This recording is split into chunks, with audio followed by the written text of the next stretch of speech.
Welcome to Be a Voice. I'm Britt Carpenter on Usula Media. Thanks for joining me today. As we know, this season I've been talking a lot about switching gears and talking about how people in their lives switch gears, and because one time you're in a lane, you decide it's time to move, switch those gears, you got to move over. And I'm sitting here with somebody today who knows very much about switching gears and has been doing so for quite some time. I'm sitting here with a very close friend of mine and a person also in long-term recovery, Elizabeth Morrison. Hi, Liz. Hello. That was very official. You like that? Elizabeth Morrison. Love that. You love that? I Elizabeth do. Morrison. It was like... It brings like a classness to me. It is. And I'm like, hey, Liz, I what's desperately need all the time is some class, Class. Yeah. Because you're But definitely not a classy bitch, right? Not at all. That's not something that I aspire to have. No, and I love that about you. I end up there, but you know what, though? You have to play that game. 100%. It's just part of life. And I love the switching gears. You love that? I do. And we have. And you are a person who has switched many gears in your life. I have. Yes. And it's taken years to get into this lane that I'm in that I'm pretty comfortable in. And I love that. But still amazed. For example, Saturday, I was down at Lorenzo's, just down there on South Street, and I saw all these kids like in their, their green? dumb green St. Patty's Day stuff, and they're bar crawling. I've never experienced a bar crawl because I'm done at bar one. There's no reason to go anywhere else. There's no reason to go. I never was into bar crawls either. It was like, you know what? Let me go plant my ass on a stool or stand there until I'm swaying drunk and ready to pass out. Yes. I don't want to go elsewhere. I might have to pay another cover charge. I might have to get cut off by a bartender. I'm not tipping well, It was the cutest little thing, watching people be active and do bar crawls. So you're in recovery. You're I a am person in recovery. Yes. How many years? I have 8, and I'll have 9 years in August. That's amazing. So like 8.5. 9 years is sick, isn't it? It's almost like a lifetime to people that were in active addiction. It's wild. It's wild to think that I would ever be sober because I never wanted to. I never wanted to, What was your drug choice? Everything. I love it. I can picture that too. Everything except I'm not a psychedelic lover. Well, psychedelics take a long time to ingest and go through and to get out of your system. I want somewhere immediate. If I'm fucked up the next morning, I feel like crap, I'll get over in a few hours. I don't want something that's going to take me 3 days. No, and it's wild to think I didn't like psychedelics, acid. I've never done shrooms. Oh, I've done them, but I don't really enjoy them. Because I felt like I didn't have any control of my high. So I would stick with, your basics, run of the mill, with dope, meth, coke, crack. I love a good cheap vodka, 100 proof Nikolai. Nikolai. Yes. That is the only vodka. That's what I started with in college, Nikolai. It is like $4 for a bottle. Cheap as can be. Mm-hmm. That's the well vodka when I used to bartend. It is, Yeah, people are like, what's your well? I'll be like, Nikolai.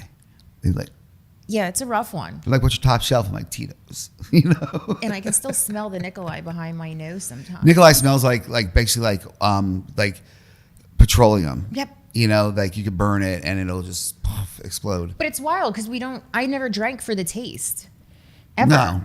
I was 15 when I picked up my first drink and it was Wild Turkey. And I drank the whole bottle at a party. So 15 when you picked up your first drink, almost 9 years in recovery. So 20 years of your life. Absolutely. You spent in active addiction. Absolutely. So at 15, were you a wild child? Not really. I was looking to be, So you're looking to fit in? Or I was looking to fit in. Okay. I was always really lonely and felt homesick. That's the best way I could put it. I was constantly searching for, there was this hole inside of me that felt like I was homesick. I had a mom and a dad. I was the only child. And I was a really good athlete. I was an amazing swimmer. But I grew up in the 80s. And in the 80s, how you looked was extremely important to some of those mothers. And my mother came from the main line. And I was a husky kid. I had muscles. Were you really? I was. And I was not a cute kid. So my mom constantly would have me on diets. She would take me to Weight Watchers all the time. So my love was based on how I looked at home, and it was never good enough. So, and at that age, what age did that begin? Probably 5, 6, 7. Okay, so really from your very childhood. Yes. And then hitting adolescence and puberty just... was terrible. It was awful. And didn't have many friends. The little girls didn't want to hang out with me because I wasn't little, cute, and pretty. And I was a swimmer. And my dad paid attention to me when I would win. So my love was conditional. My Almost first like experience with love was conditional. based upon the fact that you won. Yes. But you were a swimmer. I was a swimmer. And you were a little larger, but a swimmer. Yeah. What did you swim? I butterfly. Get out of here. Yes. You must I huge was. up I there. had You're shoulders. jacked. I was. Like looking back now and how our culture is right now, I was completely healthy looking. There wasn't any fat on me, you know? So was this then like, you know, in all Liz's head? Was this like a dysmorphia sort of thing? Or was this because of your mother and her? This was my mom, you know, like putting it in me that I had to look a certain way. So when we're sitting there in groups and stuff like that and you want to blame your mom, you really can. I can. To an extent. I can. Yeah. I will die on that hilltop. Right you on. know? Right on. Right now where we're at and like, you know, having the experience of getting sober and maintaining that sobriety, she did the best she knew how to do, you know? I would lie and say that if there's still resentment, they're 100%. 100%. Do you have a close relationship with her now? She lives with me. She does. She does live with me. So you there's resentment. There's always going to be resentment with, I think, with a Yes. parent, regardless. Yes. But you've learned that through sobriety. Was it through sobriety or before? No. I didn't learn anything until I entered sobriety. I entered sobriety at 36 and I entered at a 15-year-old child. And that's mentally. I'm so glad you said that because I was on a panel back in January and I was talking to the audience and I was explaining to them that when you go into recovery and you start your recovery journey, you aren't just becoming the person you used to be. You're relearning how to do things or you're learning things for the first time. You're becoming somebody you never knew existed. And for people to not understand that, but to hear you say it's refreshing, because we don't know who the hell we are. Like we're so messed up because we never had a chance to do that. So at 36, you're finally figuring out who Liz is going to be. Right. And then being comfortable with that. And there's still a level of uncomfortability that I have. I think the work that I've done on myself in the last 2 years has been the most meaningful to where I can say like, I like myself and I know who I am and I know what I like to do. But that's like an ebb and a flow. You know, at 15 years old, I just wanted to belong. I wanted boys to think I was pretty. I wanted to be the life of the party. So when the championship basketball player hands me a bottle of Wild Turkey, I'm not going to drink the whole thing. So they hand you a bottle of Wild Turkey and you're Wild in. Turkey. You feel like you're accepted? No, not at that time. Okay. Not at all, but I'm going to drink it. Right. And it was, I remember this day like it was yesterday. It was 1994, Reading High School won a championship basketball game. I'm in a row home in the city. And it's the second floor. It was a red light. The whole team was there. And Biggie Smalls was playing. And I had a purple beeper. For what reason, I don't know. No one was beeping me. But they gave me the Wild Turkey, and I drank the whole thing. And I was fun. The effect was immediate, and I felt a part of. Like I was not... It felt like when I go back to saying, like I felt homesick. As soon as I put that drink in me, that homesick feeling was gone. And I never from that moment wanted to live without that feeling inside of me. It was gone. I didn't have that hole anymore. I didn't feel insecure. I didn't feel fat. I didn't feel less than. The boys paid attention to me. And that's all I wanted was somebody to pay attention to me. You wanted to belong. You wanted a place to be a part of. I wanted to be loved. I Okay. desperately wanted to be loved and what that looked like, you know? But I didn't have any examples of what love looked like. Isn't it weird though, like you knew that though then? You knew at that age what you were sort of void you were filling. Yes. And what you were looking to do to fill that void. And so cognitively you knew it, but we don't really know as we cognitively go into something, the outcome or the effect it's going to have once we start, once we pick up. Because it's fun. Yeah. It's fun. And I thought that all the time too. I was like, oh, what's wrong with those people sitting in meetings? They couldn't handle just having fun? Until I realized that's a problem. Well, I didn't think I was an alcoholic.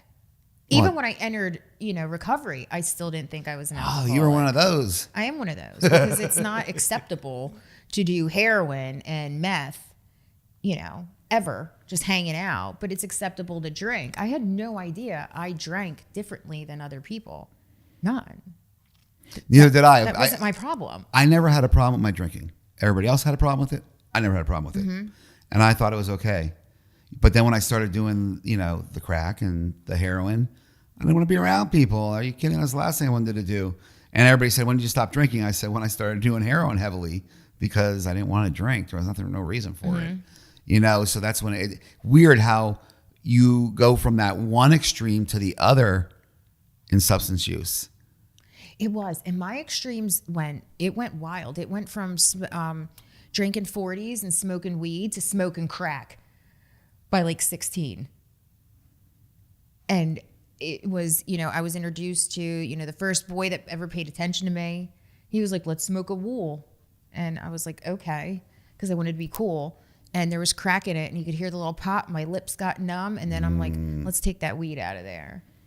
And then I don't want no woo banger. I just want the banger. Yeah, just give me that. Let's just take the weed out. That's getting in my way. And there I am in a row home when I should be in school in like a king size bed with like random strangers like passing a pipe around and stealing from my mom. And my substance only changed when I met another guy. And that was based upon the people in your life coming in? Yes. The quote unquote love you had at that time? Yes. Oh yeah. Because it only went from crack to cocaine because there was a new guy. Did you base a lot of your usage on the relationships you had? No. Do you know what I mean by that? Oh, so for example, did you use to be with that person as that comfort zone?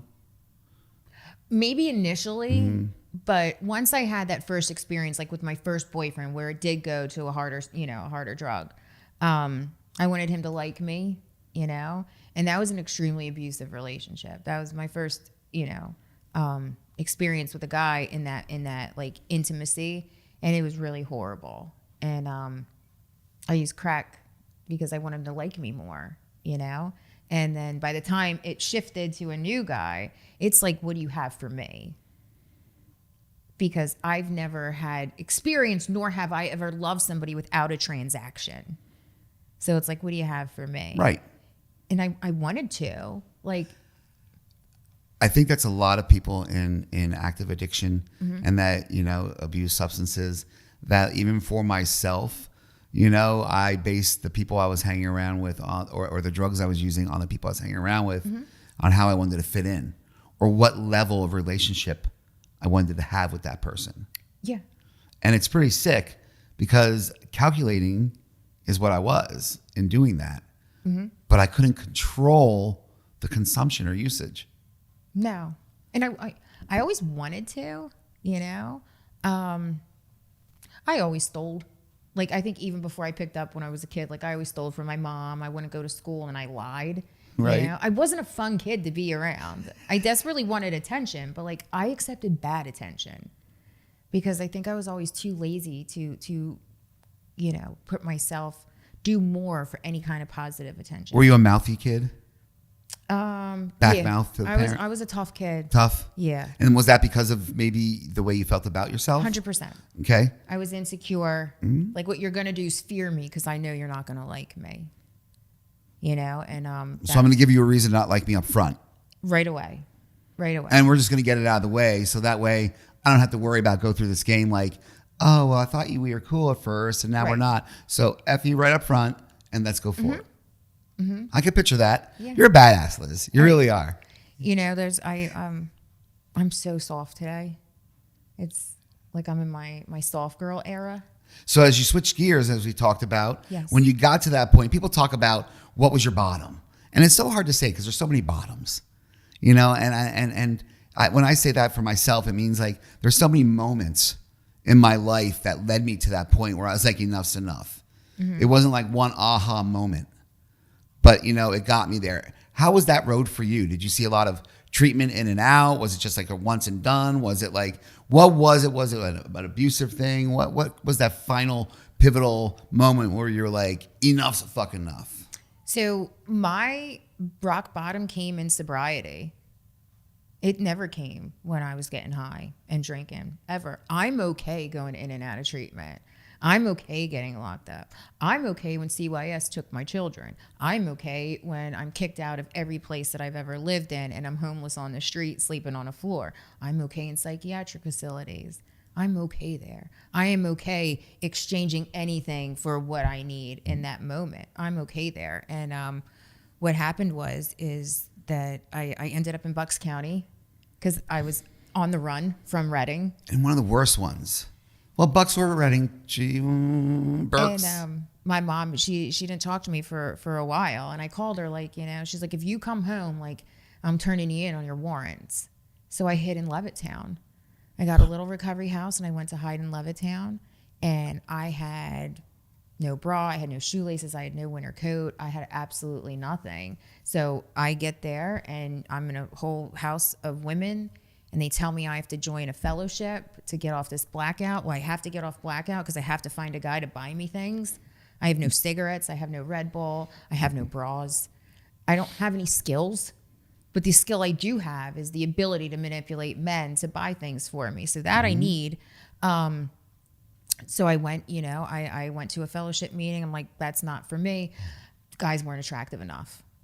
So then I had ended up in another fellowship, more so down in Northeast AA. And I'm like, this is where we're staying. The guys were good looking and I was happy there, you know?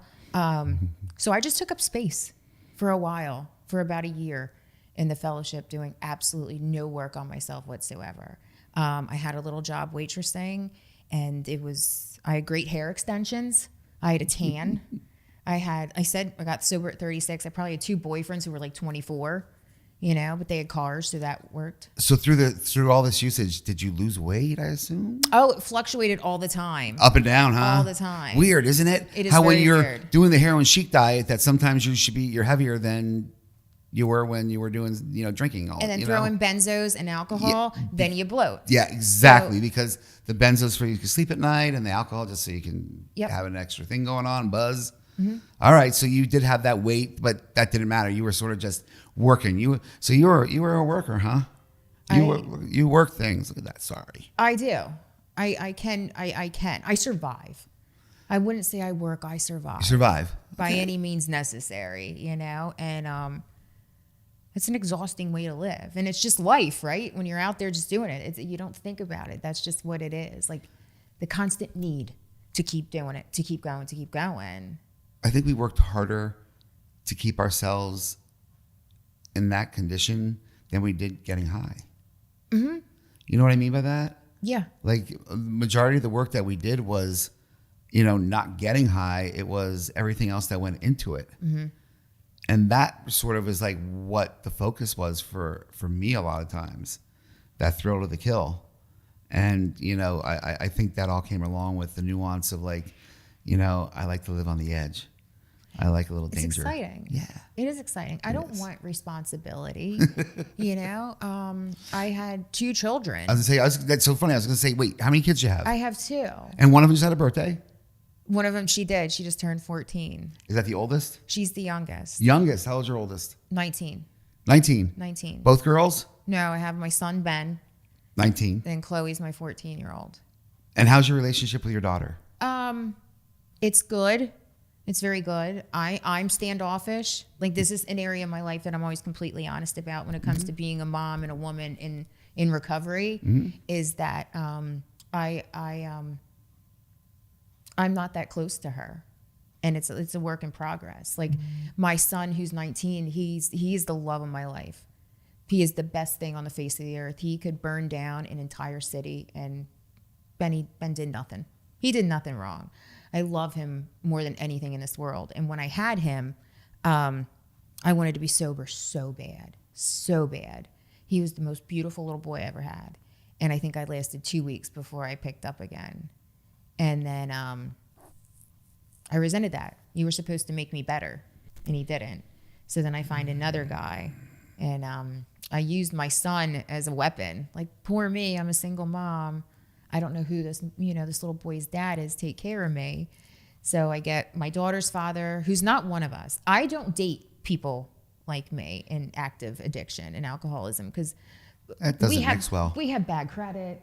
You know, we typically don't have cars or homes or food. you know? So We're going to blame each other for missing drugs and stuff like 100%. that. There's going to be fights. There's going to be knockdown dragouts because of it. I get it. right. I get it. My daughter's father was such a nice man. He had no idea like the tornado that just hit him.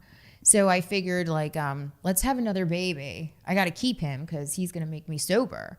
So there wasn't a stop button on that. When I was pregnant with my son, I could clean up, you know, I would do a wine cooler. Nobody does wine coolers on a weekend, but I would live for that weekend so I can put something in me that changed, you know, how I felt. But when I got pregnant with my daughter, there was no stopping what I was doing. And that's when people started noticing that I have a huge problem, making me go to detox. So this time, 14 years ago, my daughter was in the NICU because she had just been born. She was born addicted. She had a lot of fluid in her lungs, and they put her on a little battery pack. And I just never had a connection with her. It wasn't an immediate connection. And when my kids were taken from me, her father took her and my mom took my son. And they weren't very proactive in helping me build that relationship back again, even when I entered recovery. That has taken a minute. So now it has gotten a lot better, but like I don't know her. That relationship isn't there yet. But it's like, it's hopeful, you right. know? Both of you are hopeful? Yeah. She's working towards it? She's super excited that I'm her mom. Right. Like she thinks I'm cool. My son doesn't think I'm cool at all. I like to disagree there. But she does. And sometimes I feel guilty because like I don't love her at this moment like she loves me. And I feel like a bad mom or a bad woman because like it's a forced reaction to do that. It's not natural. Right. But a little bit is coming more. I enjoy her around. So that's just something that I'm processing and working through. So you're switching gears. I am switching gears. And that's not a bad thing there. That's good. And what they both have is unconditional love.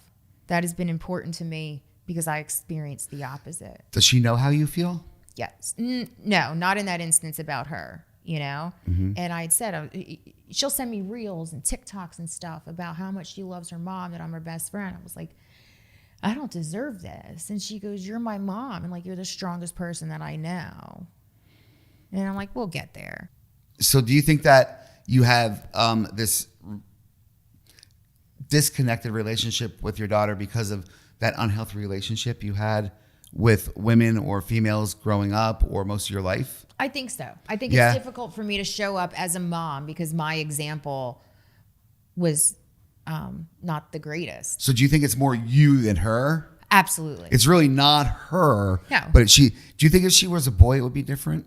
No. No. It's the fact of where you were in life. Yes. So that's still like a traumatic sort of thing in your brain, that back there.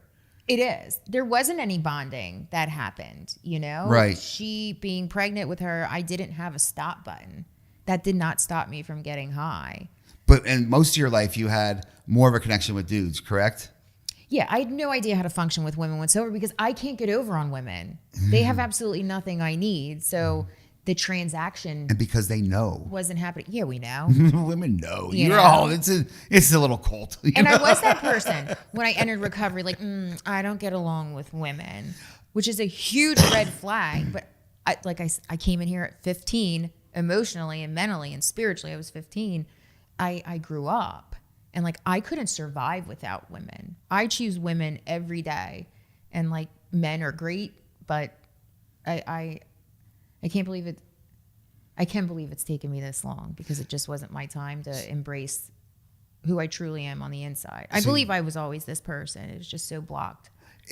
I think you're right. We are the person that we are now. It just, we didn't have that opportunity. Right. We skipped from 15 to 35, 45. You know what I mean? Like we skipped all those years.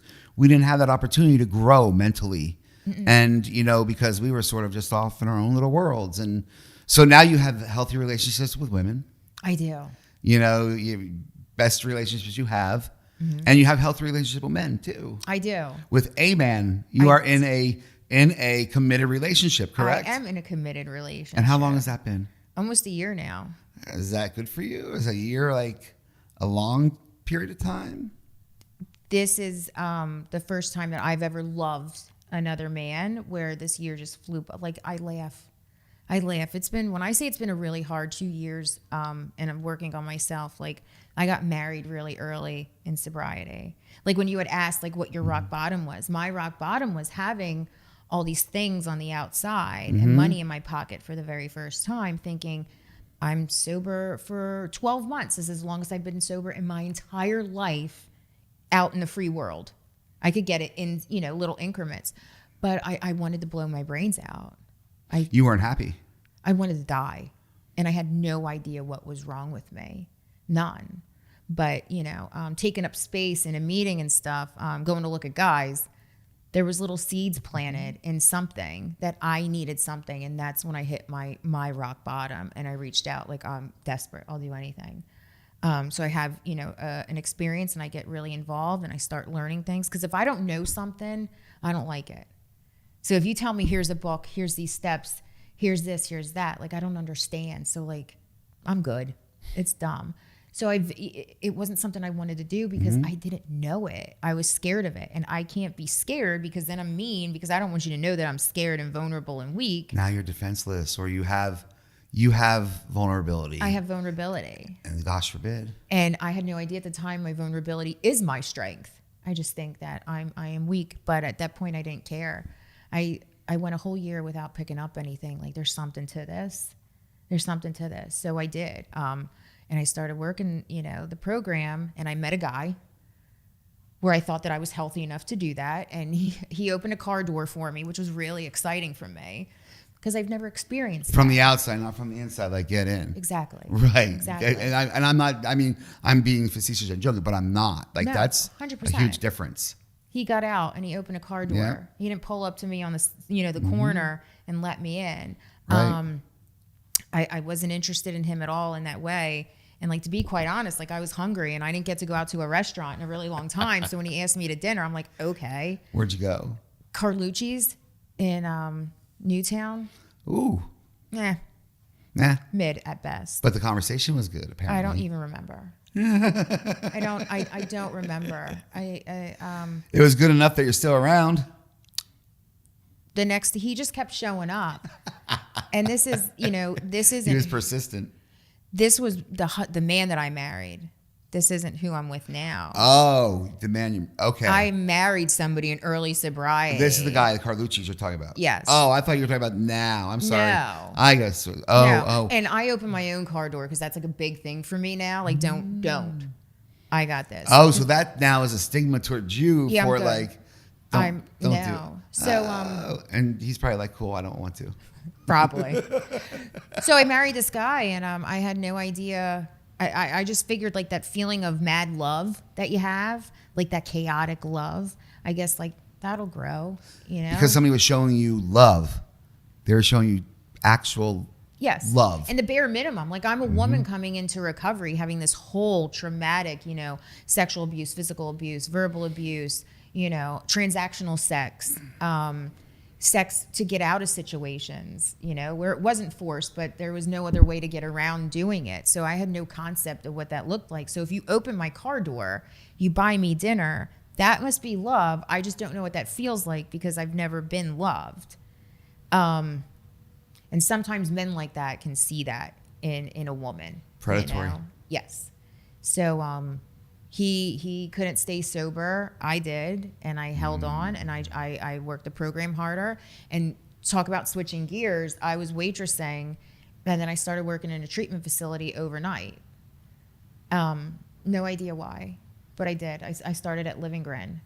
Wow. I did, and I was doing a tech overnight, and then I went on. Behavioral health tech, huh? Behavioral health tech. Those overnight shifts. And let's talk about it. You didn't do it because you was like, I'm going to make the big bucks. You did it because I'm going to make some bucks, because that's not a great paying job. It is not great paying job. Not a great paying, especially overnight. You might get like $1 shift differential. It was. It was not great at all. I enjoyed it though. Like I did really enjoy it, and I liked talking to the women there. So then I kind of thought that it would be a good idea to like start doing this. And I worked at Gardenzia in Lower Bucks Hospital, and I was a clinical assessor. And I loved that. I loved it. I would hide there because I was not happy at home.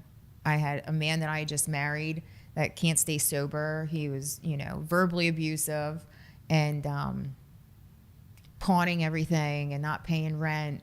And I would work 14-hour days, 7 days a week at Gardenzia just so I can afford things for my home, And I hid there. And I built an amazing career hiding because I was married for about 4 years until I had to get away because it got abusive and controlling. And that was 2 years ago when I made that move. But I was embarrassed a lot of the times to share with the rooms that I was really unhappy with my marriage and I didn't like, my husband and I didn't love him and I don't know what to do. And I stayed because I couldn't afford a place by myself. So there I am again, using myself and lying. I love you. I'm so happy, lying just to keep a roof over my head and planning how I'm going to get out of this. Isn't it interesting that you didn't feel comfortable enough sharing in the rooms when that's supposed to be the safe space to share? It's supposed to be a place where you're able to do that, but also what you were going to share was going to be a stigma that still surrounds, people. It does. And I think another thing is because, you have, and I'll just speak for myself. Like I definitely went through a phase in my program where this was the word, this is what it is. These are the 12 steps. There's no deviating from that. If there's something wrong with somebody else, it is me. That's what I was taught. And I had this presence and this image of being a woman who was married, that works this program, that sponsors other women, that's in service. I can't possibly be allowing myself to be controlled and abused in a totally different way than I've ever experienced. Right. No, I can't possibly do that. And what if it is me? I've been told by, this fellowship that it's always me. To blame is the person to me. And I wasn't strong enough or confident to challenge that. I look back and I would challenge it today. And I'm grateful for that experience because who I am today, I will challenge that every chance I get when somebody says that it's you. Do you still go to the rooms? Absolutely. So that fellowship still means something to you? Very much so. But you've learned that you have the ability to have free will. That, and I'm a woman first. I'm a human woman first. There you go. And I took every suggestion. I've been through the steps multiple times with few different sponsors. I have done multiple inventories. That's painful. I've done multiple inventories to fix, me for the situation that I was going on with at home. I had a whole affair with some guy I worked with, and it was an emotional affair while I was still married. And I'm sober, and I do work a program, and and these are my mistakes that I make sober. And I think that's important. Thank you for sharing that because it's so important for people to hear and know that just because you're sober and you're in recovery, you're still human. Yes. You still make mistakes.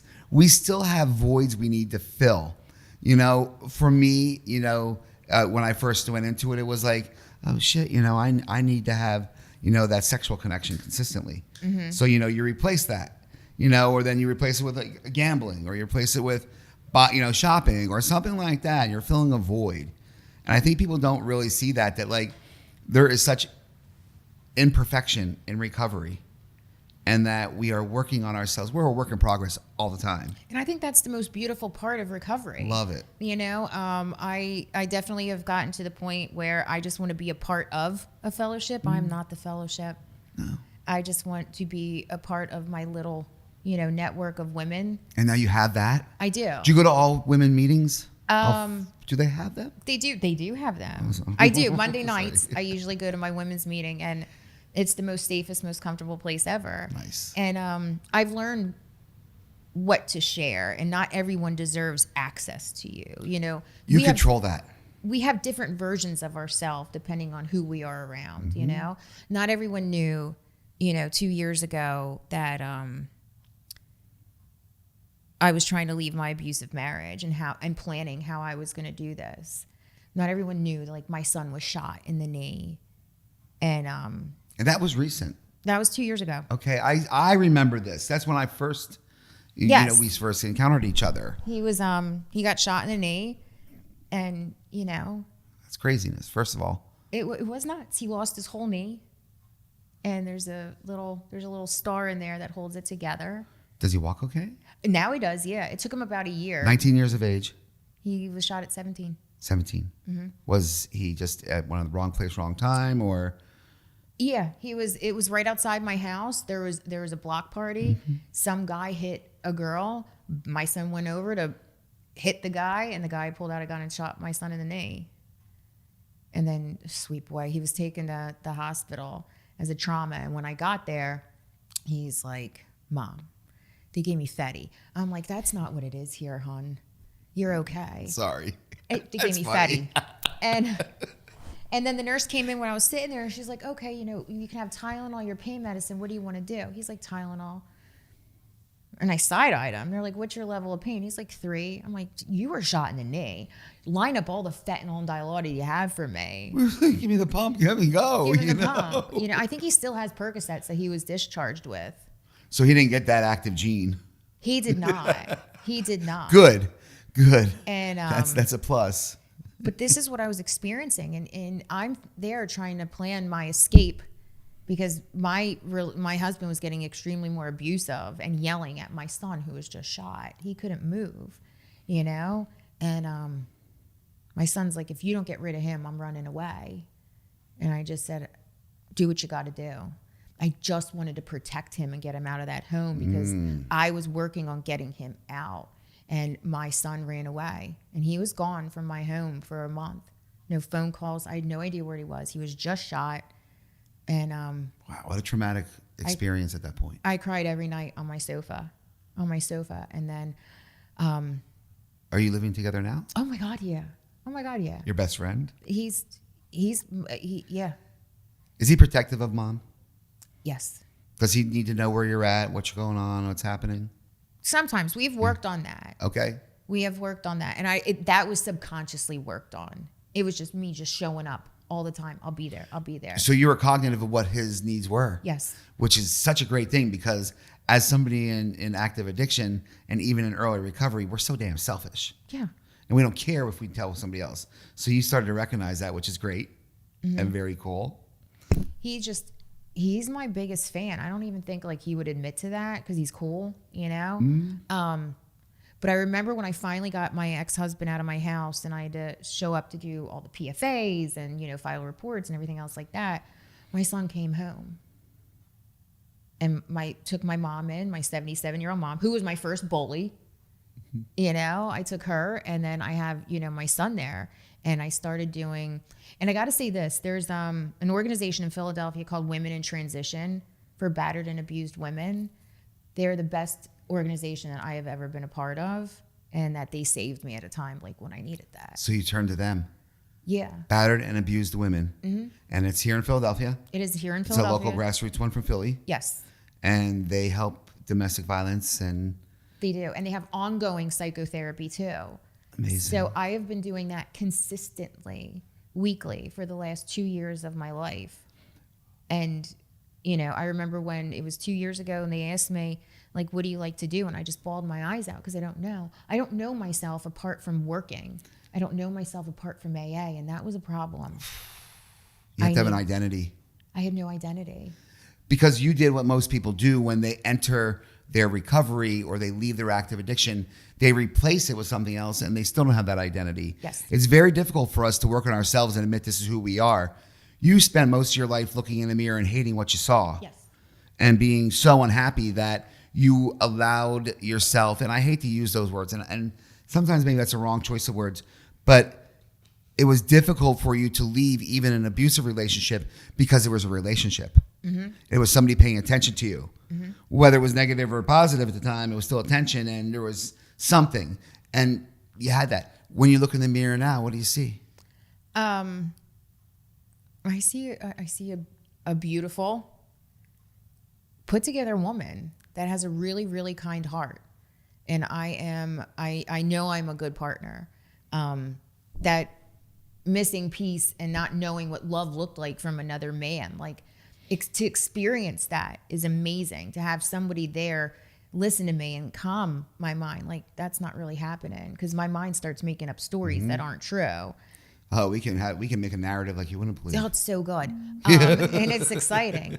But I can show up as me, and I like me. Like I can finally say like I like me and I'm happy with who I am, and I never thought that I would get here.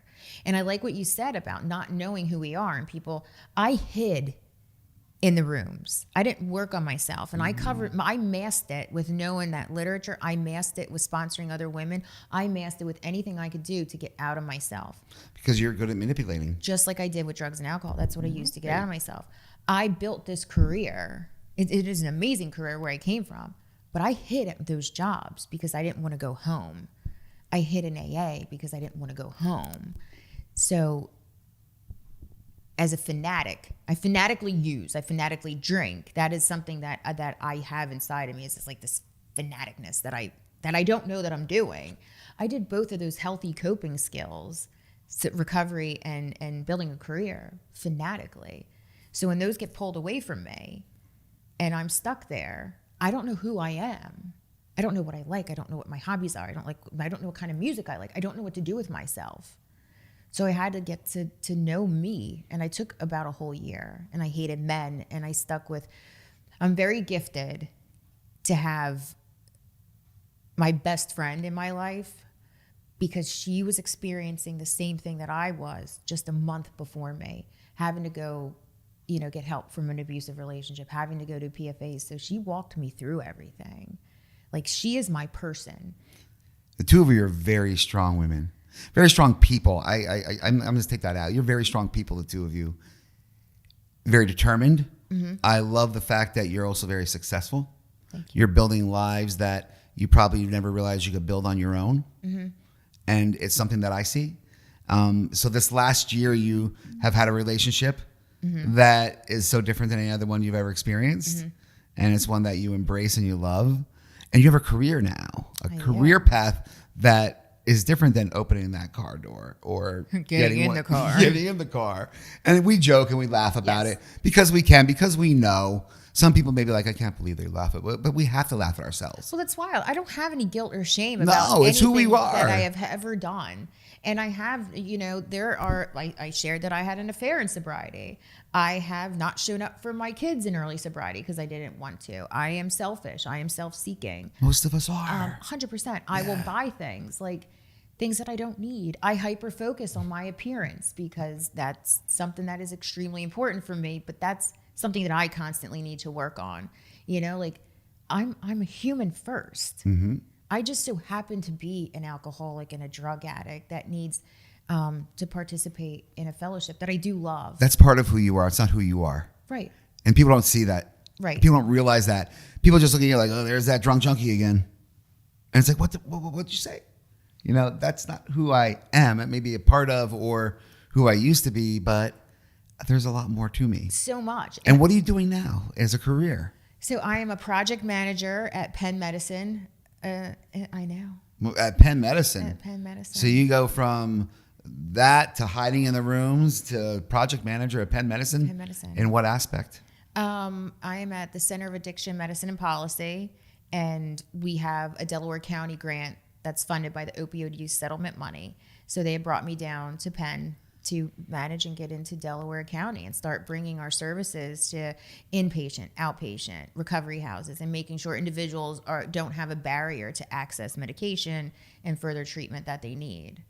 And look, that's a whole gear shift, Lane. I have been building a career to this moment, but at 36, I had my last overdose on the floor of a shelter because I was homeless. And I woke up with no bottom teeth at Brooklyn Psychiatric Facility. And I had no bra. I had no shoelaces. I had nothing. I had no kids. I had no idea when they got taken away from me. And I had no problem with that. I had no problem with having my last overdose. I had no idea it was going to be my last overdose. I just wanted to hide from the cops from Reading. I had no idea that this is where it was going to go. It's crazy, isn't it? And that's how I have had a spiritual experience and how I believe in God. Because that's not me. That's not me.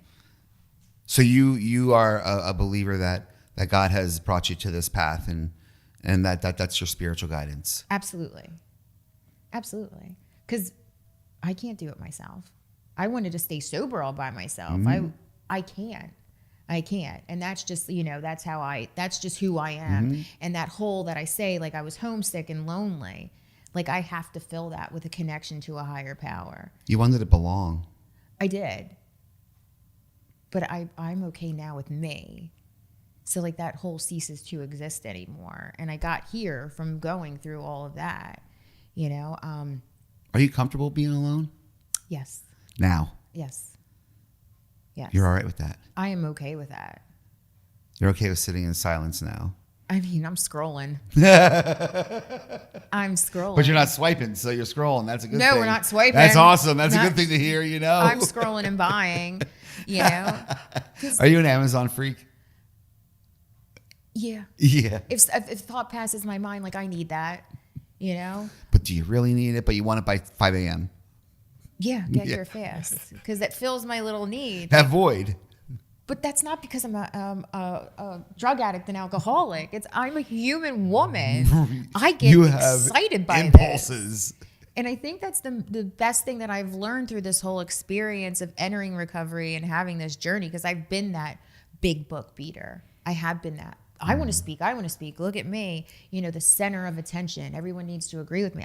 I've been that person.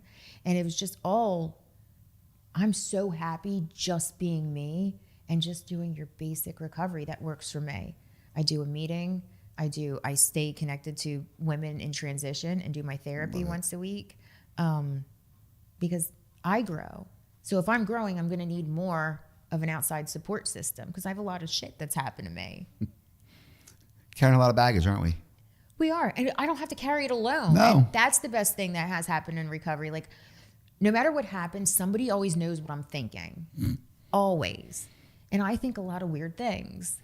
There's a lot of one-uppers in recovery because of the fact that that's what's happening. We understand and we know what's going on and we've been there, and it's not a bad one-upper. It's one of those, thank you for understanding and not making me feel like I'm a demon and not demonizing us. Right. People care way too much about what other human beings do. I don't care. I don't. I think it is amazing if you are happy, that you are happy. Don't care what that looks like. I don't. As long as you're not hurting somebody else. That's it. People's are animals. Don't hurt them. Well, that goes without saying. Yeah. Well, for some, common sense ain't so common sometimes. I know. So, how many tats do you have? Too many to count. We have my neck down to my sternum, back, and covered? My feet. No, it just goes down to the middle. Oh, just to the middle, so it goes right in the middle. It is. And then I have my boyfriend's name tattooed on my rib cage. And what your boyfriend's name is? Sean. Sean. Which, fun fact. So when I had met him, he was just coming back from a relapse. So he's in recovery. He is in recovery. So not a normie. Not a normie. After being sober for quite some time, he was just coming back, and he threw it all out there. Like, here I am, right, with like 7 years sober. I have this career, and he's just like, listen. He was like, I manage a recovery house. I don't have a car right now. He's like, but I'm telling you, I'll get everything back. And then I just like that. There was absolutely no bullshit with him whatsoever. He's open. So open.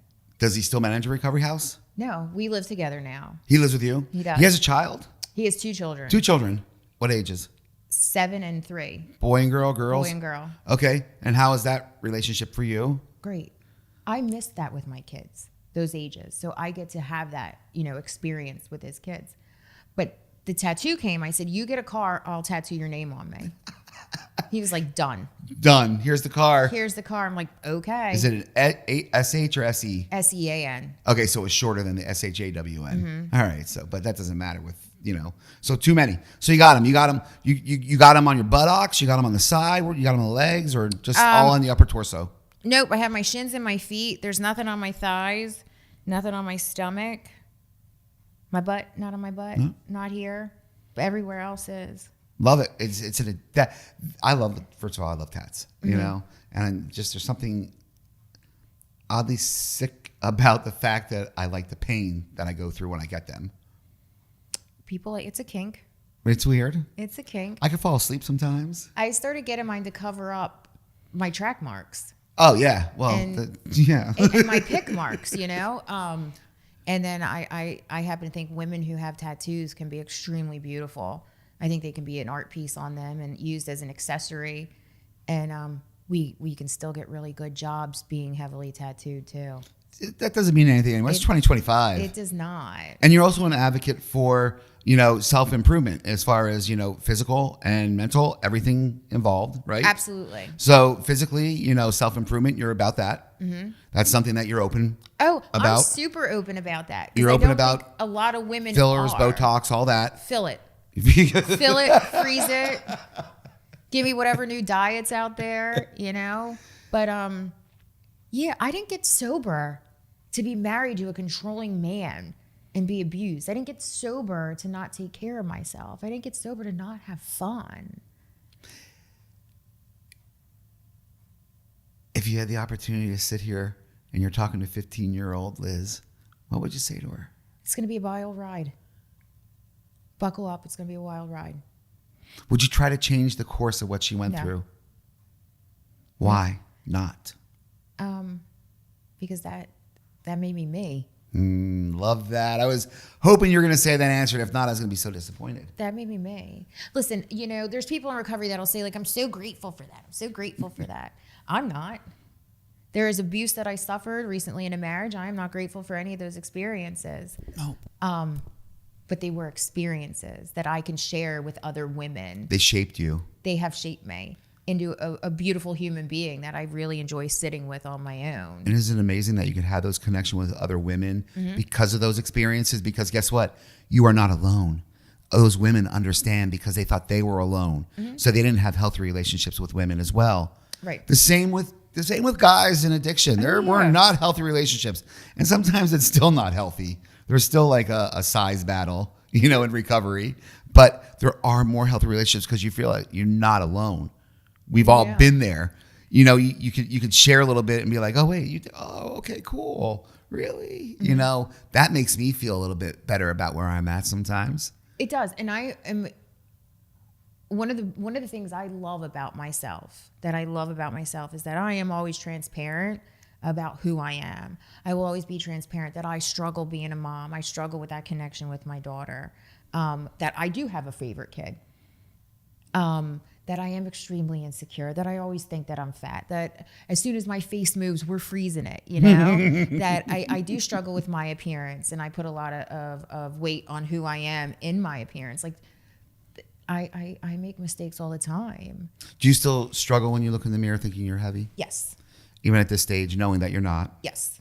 But, and subconsciously, consciously, but subconsciously, because that's what you work on. That was my experience. And, because, I've been open about my weight issues too. And, I've been open about, that body dysmorphia. And that comes along with the mental health, the addiction and stuff you work on. And even as we get better, it's very important for people to know, just because we got into recovery and we're recovering doesn't mean that we're fixed.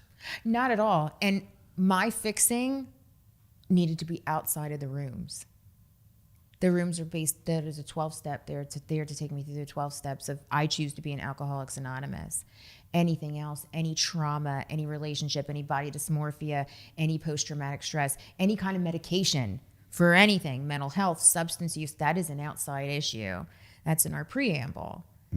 That treatment I get outside, and that is the most beautiful experience that I've had outside of having that spiritual awakening that the 12 steps have given, because I grow as a human and I need to treat originally why I picked up.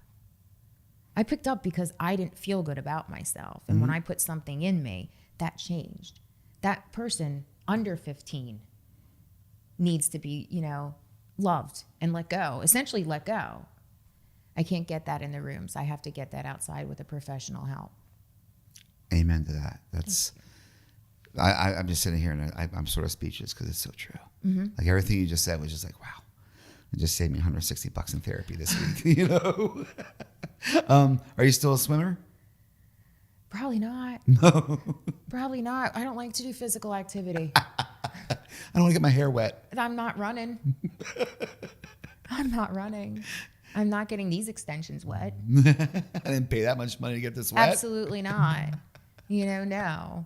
I tend to be, at any given moment, I can be extremely vain and shallow when it comes to myself, you know? So I will laugh about anything. I love that about you, as you should. You You do. should. And I wake up every day and I could be wrong. That's literally how I live my life. Like, I could be wrong.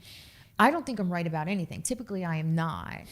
And I have no idea who's going to cross my path or who I'm going to engage with that's going to change my life or a view or my belief. Like, I could be wrong. What was your favorite step you worked? Like, constantly have to revisit step 3 all the time. Which is? God could and would if he were saw it. Because, you know, that's not my go-to. Okay. I hear people, that is not my go-to.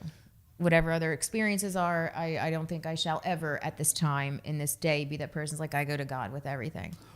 What was the worst step for you to work? I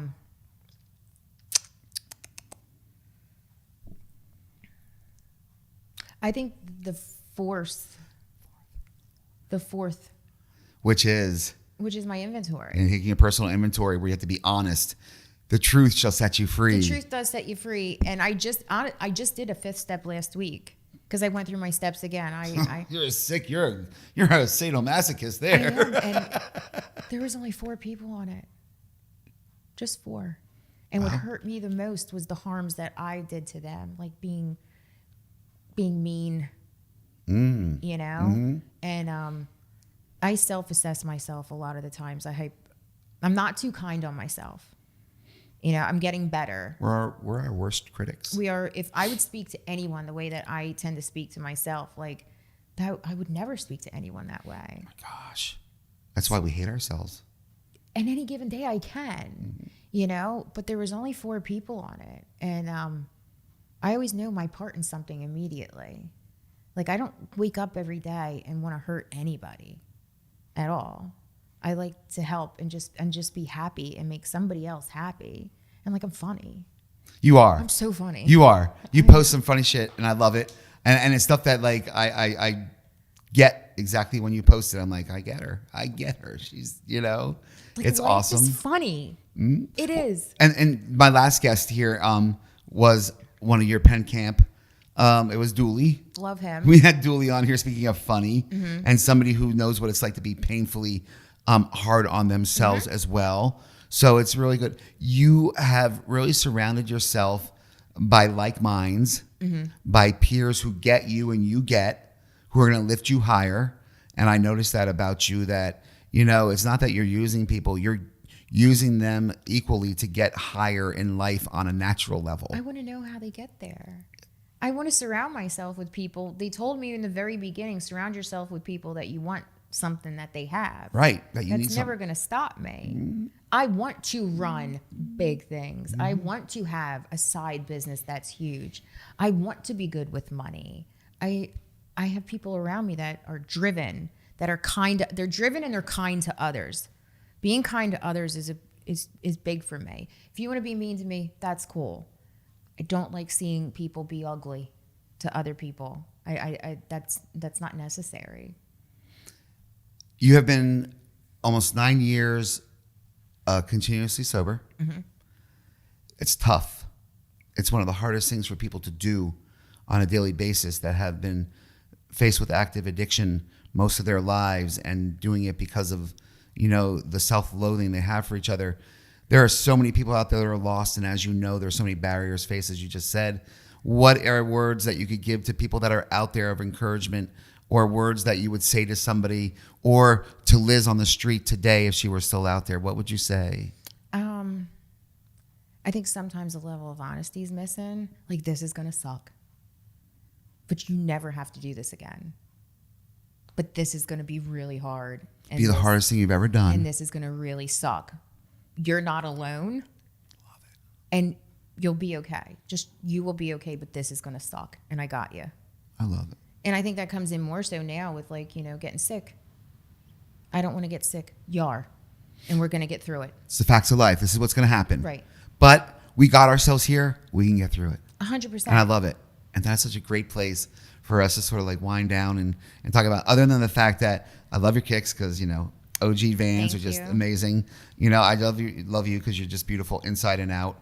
You know, that we is the grew up most in important. a great era. We you did. know? We did. We could smoke cigarettes Yes. and stay in the back of station wagons. Absolutely. and, Sitting the other way. You know? And it was really cool. It but was a good time to grow up. But it's even better now because we're able to take that and to share with people and pass that on.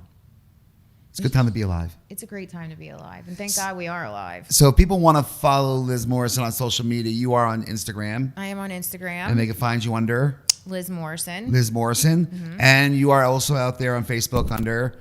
Liz Morrison. Liz Morrison. It's sort of a catching, trend there, Liz Morrison. It is just Liz Morrison. And, you are part of Penn Camp, which is a Center for Addiction Medicine and Policy. Yes. I get that right? Yep. Damn, proud of me. I bet you I'm Gilly proud would of be you. really proud of me You're on that doing one.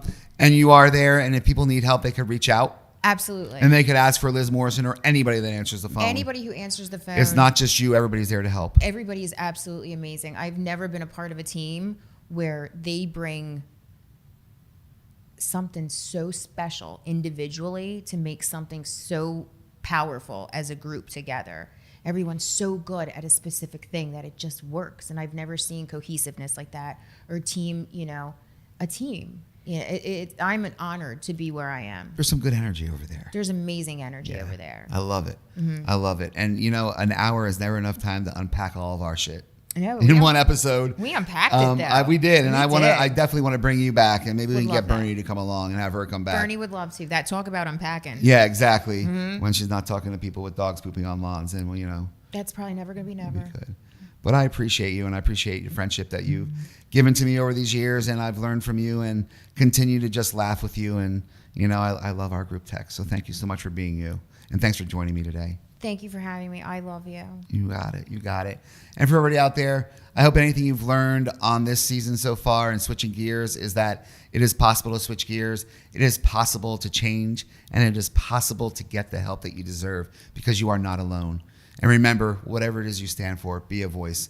This is Britt Carpenter on Usula Media. Thanks to Liz for joining me today, and thank you all for joining me. Have a great rest of your day.